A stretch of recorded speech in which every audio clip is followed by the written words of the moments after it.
Radio Sucesos 101.7 FM presenta su noticiero Sucesos con Milton Pérez y Verónica Larrea. Un periodismo libre para una democracia plena. Los hechos y las opiniones de los sucesos que marcan nuestro tiempo.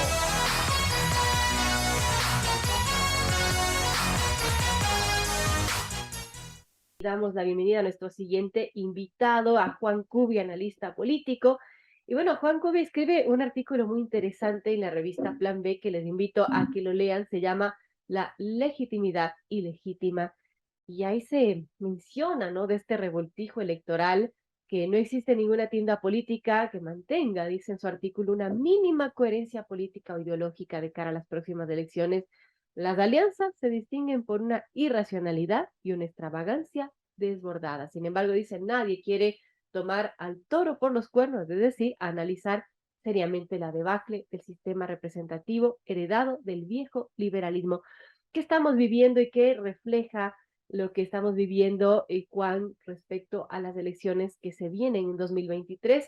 Como mencionaba, alianzas irracionales, falta de ideologías, y como sabemos, en la política se tuesta hasta los granizos, pero ¿qué estamos viendo y por qué llegamos a esta situación como mencionaba usted, heredada del sistema político del viejo liberalismo? Bienvenido, Juan, le escuchamos. Buenos días, Verónica, gracias por el espacio. Yo hago alusión a una crisis que se viene arrastrando desde hace mucho tiempo y que ha derivado en lo que estamos viviendo en este momento. No es una novedad, porque ya en las últimas elecciones ha habido indicios de esta situación, pero yo creo que cada vez se deteriora más el sistema representativo. Es decir, los representantes no están representando a la ciudadanía, a los electores, a la gente que vota por ellos. Entran en una lógica de reparto del poder entre grupos, personas, amigos, familias, y de esa manera lo que están haciendo es dinamitando la institucionalidad, la poca institucionalidad que le queda al país. Y entonces en este momento asistimos a un proceso electoral donde ya prácticamente en el Ecuador no se sorprende nadie de las alianzas, de los acuerdos, de las candidaturas que se están forjando para las próximas elecciones. Como decía un conocido amigo mío, decía, esto es como que se fuera una competencia en un hipódromo donde existen una serie de caballos y una serie de jinetes. Y los caballos buscan un jinete y los jinetes buscan un caballo para poder participar en la carrera. Y entonces se prestan, se acomodan, se alquilan los caballos y los jinetes, al igual que se hacen con los partidos políticos en el Ecuador. Ese es el gran problema, Verónica. Un gran problema, y bueno, ¿cómo llegamos a esta situación? Porque usted menciona muy bien en su artículo que, bueno, es un tema del sistema político, de una especie de debacle del sistema político, y por ejemplo menciona, la derecha liberal continúa santificando la democracia representativa a pesar de su evidente fracaso, evita una reflexión elemental. Si la representación adolece de una naturaleza espuria, entonces es imposible que exista democracia, y no obstante los voceros e intelectuales de esas élites liberales descalifican cualquier otra forma de representación que no responda a sus propios parámetros. Por ejemplo, lo que menciona la movilización social. Mire, en los últimos años, estoy hablando por lo menos en los últimos 70 años, desde que empiezan a generarse una serie de crisis a nivel mundial, las expresiones sociales, los movimientos sociales cobran un protagonismo importantísimo. Pongo por caso el movimiento de mujeres, ¿no? No necesitan las mujeres ganar una elección, fundar un partido para poder colocar en una sociedad una agenda de cambio, ¿no? Lo mismo ocurre con los grupos ecologistas. Esa es la realidad de la política, esas son expresiones que cambian una sociedad. Y sin embargo, los partidos formales ya no representan esas opciones. Los partidos formales siguen anclados en una vieja forma de ver la política, que es esta representación.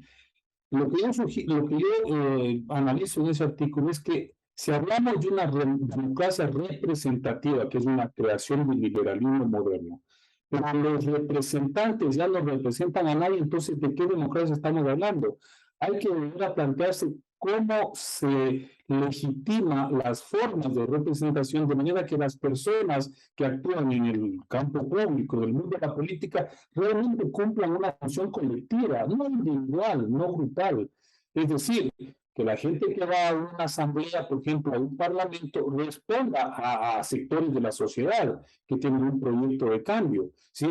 Le traigo como ejemplo lo de las mujeres y los ecologistas, porque son movimientos que han sido muy determinantes en la estructuración de las formas de hacer política y de poder en los últimos años. Han tenido una influencia definitiva en la sociedad, igual que los movimientos sociales como el movimiento indígena.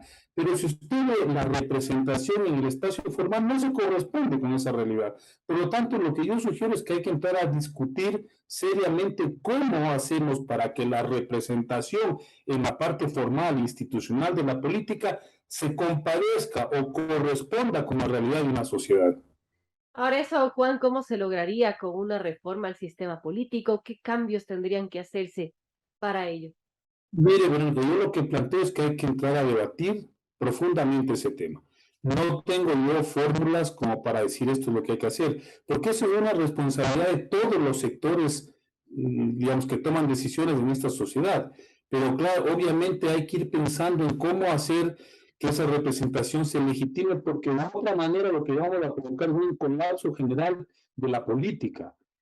Mire, este momento, no sé si ha realizado las últimas encuestas de Verónica, prácticamente el 90% de la población desaprueba a los partidos políticos y a la Asamblea Nacional, que formalmente son las instancias, los espacios que por naturaleza permiten hacer la política. Y si tienen un 90% de descrédito, quiere decir que la gente, la población no confía en ellos. Sin embargo, los partidos y la asamblea están tomando decisiones que nos afectan a todos los ecuatorianos. Esa es la gran incongruencia de este sistema representativo. Pero tenemos que aguantarnos porque es lo único que tenemos, como que no tuviéramos nada más y tenemos que aceptar una forma ilegítima, yo no estoy diciendo ilegal, ilegítima de representatividad.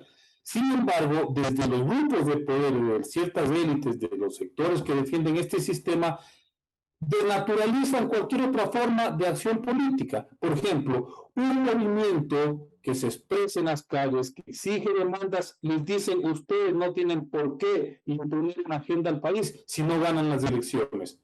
Entonces resulta que los que ganan las elecciones, así no tengan legitimidad, son los que toman las decisiones. Eso lo que va a hacer es simplemente continuar dinamitando la poca democracia que aún queda en este país. Bueno, qué complejo, ¿no? Y como bien lo nota Juan en su artículo, el objetivo dice, no debería centrarse en parchar un sistema destartalado, porque sí que se ha intentado reformas al Código de la Democracia que, bueno, nos llevan a más de lo mismo, ¿no? Sino dice en pensar y discutir alternativas de representación política viables, sobre todo democráticas, tampoco convirtiendo el concepto de democracia directa en una muletilla, crear engendros como el Consejo de Participación Ciudadana y Control Social. Y qué bien que lo menciona, Juan, porque este famoso Consejo de Participación, ¿para qué nos ha servido? ¿Qué lecciones nos deja también desde su aplicación? Mire, esa fue una preocupación que se dio en Montecristi que me parece que era legítima pero equivocada. Es decir, ¿cómo evitar estos viejos juegos de poder que eran típicos de nuestros viejos parlamentos o congresos? Pero resulta que el remedio fue peor que la enfermedad, porque se desnaturalizó la decisión de la gente cuando elige a sus representantes. Entonces, el problema es que como esa representación estaba en crisis, se decidió inventar esto del Consejo de Participación Ciudadana, que ese sí ya no representa absolutamente a nadie, ¿sí? Al menos la Asamblea, con todos sus defectos, los congresos tenían esta naturaleza de responder a un voto popular. Bueno, el tema es que no hay que parchar, no hay que crear inventos que no funcionen o que sean aún peores que lo que contamos. Hay que corregir, hay que rectificar, hay que transformar esos sistemas de representación política. Ese es el debate. El tema es que yo no veo que los sectores políticos, que las élites, los grupos de poder estén interesados en ese debate. ¿Por qué razón? Porque les conviene. Este manejo espurio de las representaciones conviene. Vea lo que sucede en la Asamblea. Pongamos por caso la Asamblea Nacional. Se reparten los cargos, se reparten las comisiones, destituyen a una presidenta, nombran a un nuevo presidente que no tiene, pero ni siquiera tiene un bloque parlamentario. Y entonces la gente dice, bueno, y esa es la política. Claro, en lo que entramos es en una espiral de desconfianza, de frustración social que puede tener graves consecuencias para el país. Ahora, ¿cuánto podría tomar dar este salto, no? Porque de momento tenemos una elección a las puertas de la esquina en febrero del 2023, sábanas de candidatos y más de lo mismo. Bueno, el primer punto sería ver cómo se regula la proliferación irracional de partidos. No es posible que en un país con 18 millones de habitantes existan casi 300 tiendas políticas disputándose migajas, ¿no? Porque además el gran problema es que una enorme cantidad de estas tiendas políticas ni siquiera cumplen con las formalidades, ¿no? Ya está, es por demás conocido que hay afiliaciones que son fraudulentas, que luego se negocian los resultados electorales para evitar que se anule alguna tienda política. Entonces, hay un juego perverso donde operan otros intereses. Entonces, el asunto es cómo discutimos para evitar que esos intereses particulares, muchos de los cuales son peligrosos, Verónica, por ejemplo, el narcotráfico y la influencia que va a tener en las próximas elecciones, ¿cómo impedimos que esos poderes reales manipulen ese sistema de representatividad para volverlo aún más inviable? Bueno, el debate me parece que debería asumírselo desde la academia, desde los partidos políticos, desde los grupos de poder con responsabilidad. Es mucho pedir, pero creo que no es imposible todavía hacer estas transformaciones en el país. Bueno, amigos, a las 8 en punto estamos dialogando con Juan Cubi sobre, bueno, esta situación del panorama político y lo que le depara a los ecuatorianos para este 2023. Hablábamos de que, bueno, las instituciones han perdido legitimidad, sin embargo, están tomando decisiones importantes que nos afectan a todos y también de estas entidades, de estas personas, candidatos que, bueno, dicen representarnos, pero no nos representan y allí pues tenemos un tema complejo que se debería trabajar en un amplio debate y claro, no hay la fórmula, ¿no? Pero eso es algo que se debería tomar en cuenta porque si no, cada 4 años, cada 2 años, vamos a ir repitiendo más de lo mismo, Juan. Y bueno, sobre lo que ya tenemos, por ejemplo, ¿por qué cree que se ha perdido tanta perdón, se ha perdido tanta credibilidad de parte de las entidades como la Asamblea? Eh, ¿Por qué la gente ya no confía en los poderes del Ejecutivo, el Legislativo, el Judicial? Vea, porque la gente ve cómo operan en la práctica, tras bastidores, como son partes de una serie de chanchullos que no corresponden con su función. Le pongo el caso de la justicia, Verónica. Si vemos cómo opera la justicia en este país, todo lo que sale a diario, jueces corruptos, jueces que actúan de acuerdo a intereses parciales, que no ejercen justicia de acuerdo a la concepción que todos debemos tener de una justicia, que es una administración de un conflicto de carácter legal desde la probidad, desde la independencia, desde el equilibrio. Entonces, ¿qué es lo que pasa? Que la gente ya desconfía totalmente de esas instituciones.